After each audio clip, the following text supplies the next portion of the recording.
Një burr nga Shkupi përdhunoi një të mitur dhe e filmoi aktin. Pastaj u përpoq ta përsëriste. Njofton Ministria e Punëve të Brendshme, nga ku mori një raport denoncimi nga nëna e saj. Ky rast shqetësues përdhunimit të një të mitur e ka tronditur Shkupin, pasi nëna e vajzës paraqiti një raport zyrtar në Ministrinë e Punëve të Brendshme dje, nga ku sipas pretendimeve në raport, autori përdori pozicionin dhe besimin e tij për të përdhunuar të miturën.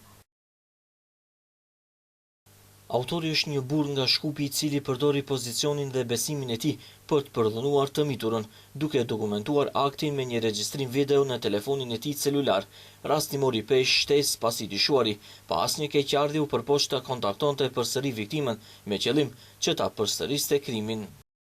Pasi mësoi përsjelljen monstruoze të burrit nga Shkupi, nëna e të miturës kërkoi menjëherë ndërhyrje nga policia. Policia veproi menjëherë sipas raportit dhe ndërmori të gjitha masat e përcaktuara me ligj për të zbardhur rastin. I dyshuari u gjet dhe u arrestua. Ministria e Punëve të Brendshme konfirmoi se po punon intensivisht për dokumentimin e plotë të kësaj ngjarjeje kriminale. Pas udhëzimeve të prokurorit publik kundër autorit do të ngrihen kallëzime penale përkatëse për veprën penale të rëndë kundër shturjes seksuale dhe mbrojtjes së të miturve, gjë që pritet të çojë në nxjerrjen e tij para një gjyqtari për procedurë paraprake.